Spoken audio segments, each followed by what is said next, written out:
The Pittsburgh Power have won 6 in a row. Kind enough to hop in studio here on Trib Live Radio is their head coach, Ron James, as we look forward to the stretch run now of arena football action here in Western Pennsylvania. Ron, welcome.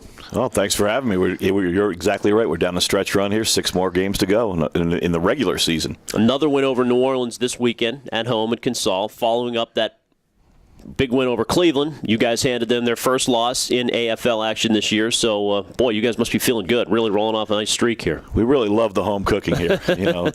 Pittsburgh's been great to us, and the Consol Energy Center's, a true home for us. And so we've had the home field advantage, and the last 2 home games we've had have been spectacular for us. You're unbeaten at home. Exactly. So you can't do any better than that, right?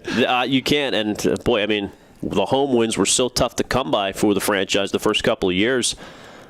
Do you have any reason as to what the key has been? I mean, you've been able to push the right buttons there, and I'm sure the guys feel comfortable there. It comes down to the players and the atmosphere that they create, and the fans just jump on board with that. And so, we've created a home field advantage only because the players have played well, obviously. But the other thing is that they feel comfortable in the routine that they have at home. And so when you do those things and you play well, they feed off the energy of the crowd. They feed off the energy which they bring to the stadium on game day. And it's just, like a ball going downhill. It just carries its own momentum. We wondered on the broadcast leading into this game with New Orleans on Saturday, would there be a look-ahead factor or almost a trap factor? You guys had played the unbeaten Cleveland Gladiators, beat them.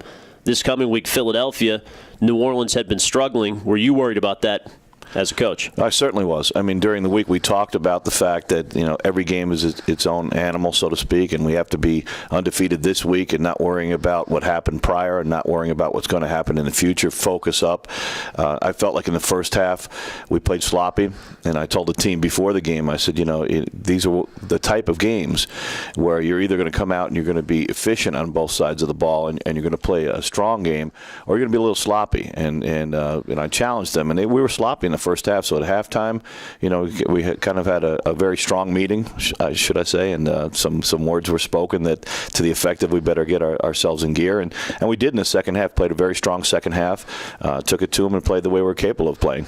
For a long time, had a second half shutout going. Very impressive. Your defense rising to the occasion. It was a 1-touchdown game at the break. You guys made it sort of a laugher, but, boy, your guys never quit either. It was impressive to watch the Power intensity through 4 quarters. Well, that was it. I mean, we wanted to be focused for 4 quarters, and we wanted to play an intense game, and we will have to play a complete game. We still have not done that. Look at some of the lopsided scores we've been able to achieve, but we still haven't played a complete game. And to me, that's kind of great as a coach, and it's scary in a way because you look at it and say, if we fire on all cylinders, we could be a darn good football team.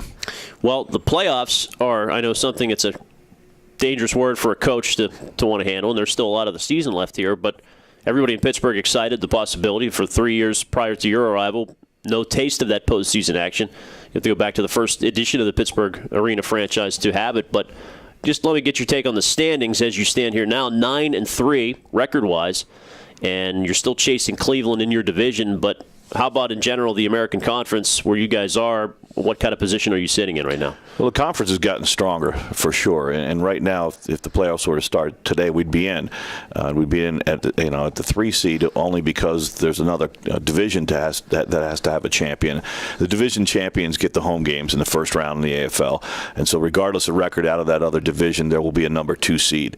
Our goal is to try to catch Cleveland, obviously, and as that window shrinks, they've got a very good record at this point, and they're leading that race, and we lose the tiebreaker to them. So a lot of things have to happen down the stretch for us to be able to accomplish that, but we can't really look at that whole scenario. We have to look at this week and then look at next week, and I know it sounds a bit myopic, and it has to be as a coach. You have to really narrow down your focus week in and week out. But what it comes back to me is that this is a city of champions, when you talk about Pittsburgh, and they're used to championships, so we don't concern ourselves with playoffs. When we get there, have that opportunity, then we'll concern ourselves with winning in the playoffs and adding to the banners that this city is known for. Philadelphia and Iowa are tied for last in the division, but they've got respectable records here, 6-6. So they're chasing you guys, and you'll play both teams here in the next 2 weeks. Yeah, it's kind of odd, isn't it? We've got a 3-game lead over those teams, and then you got a 3-game gap, so to speak, in the tiebreaker between us and the division leader. And then you look at that other division, and you say to yourself, man, it might be nice to be in that other division at this point. Yeah. But, you play through your schedule, and we're going to have to play Philadelphia 2 more times, once this weekend. We'll play Iowa twice. We've still got another meeting with New Orleans in New Orleans, Jacksonville sandwiched in between that, and then finishing up the schedule after our bye. So, there's a lot of football left to be played. We just want to be playing our best at the end of the season and be as healthy as we possibly can. On the health front, we'll get a few players back for the stretch run, and that'll be nice. So it's just it's a great time to kind of put everything together for us and make a little run. On the road this week at Philadelphia this Saturday, but back home Friday, June the 20th. Don't miss it. Will be the last Power home game before July and the finale of the season with Philadelphia. Tickets available, PittsburghPowerFootball.com, as the Power take on the Iowa Barnstormers, 7 p.m. on Friday, June the 20th. Ron James, Ken Laird, it's Trip Live Radio, TripLive.com.